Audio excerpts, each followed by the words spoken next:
So today it is commonly known that the Earth revolves around the Sun, but in other times we thought that the Sun revolved around the Earth. This is how we got to where we are now. We started off with a guy named Plato, who was one of the first people to state that the Earth is the center of the solar system. Jump forward in time from 4 BC to 2 AD. And we have some astronomers observing the stars around this time. And people would start to notice that around sometimes that they would see the planets move backwards, which is a strange phenomenon. They had no idea what to do about this. Started questioning the geocentric theory. This is known as a retrograde. This is what really happens when we see Mars go backwards. I'm going to start drawing the first field view with some stars in the background. Second and third. And then we start seeing it going back up and then down again.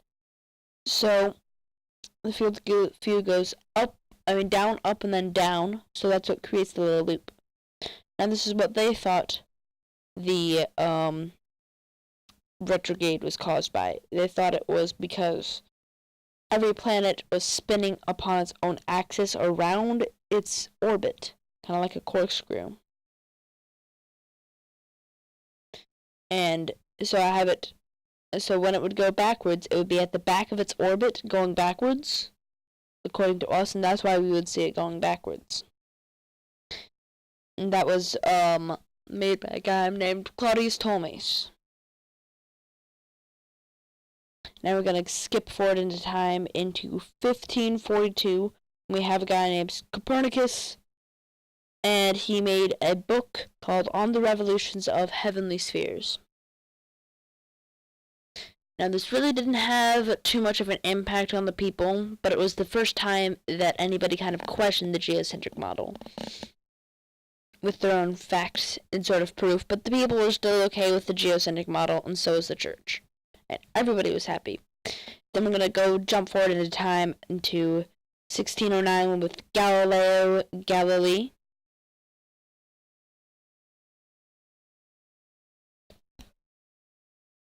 Now this man invented the telescope and spent a little bit of time viewing the stars, and while he did this, he noticed some interesting things.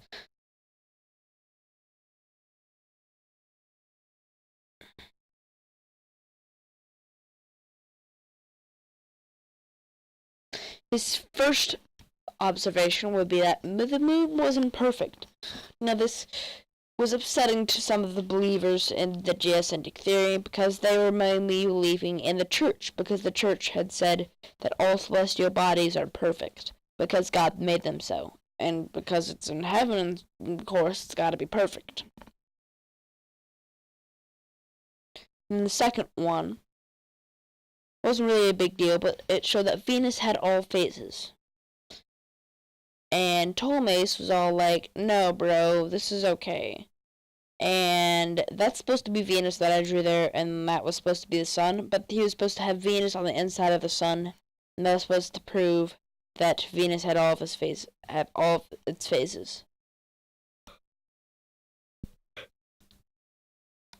The third one would be that Jupiter had moons. This is very surprising news.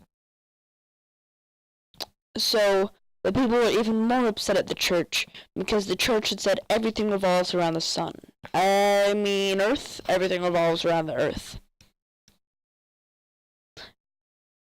This made people distrust the church even more. Now we've got a guy named Tycho Brahe. Very interesting name. And he didn't really make any different models that would be very beneficial, but his model was very interesting. He had Earth in the center, then he had the sun revolving around the Earth, then revolving around the sun he had more planets, but he had very accurate data. Using this accurate data, we have a guy named Johannes Kepler and his 3 laws of planetary motion. In general, with this knowledge that he had of the 3 laws of planetary motion, he came up with that orbits are ellipses, which is very good. And with this information altogether, he made a new model and successfully predicted the transit of Venus across the sun, which meant it passed across the sun. And it was the first model to correctly predict anything at this point. I'm going to go fast forward into 1687 with Isaac Newton with the Principia, a book explaining gravity. Now, this completely disproved the geocentric theory and completely proved the heliocentric theory. I hope you guys learned a lot today about the history of heliocentric and geocentric theory. Have a nice day.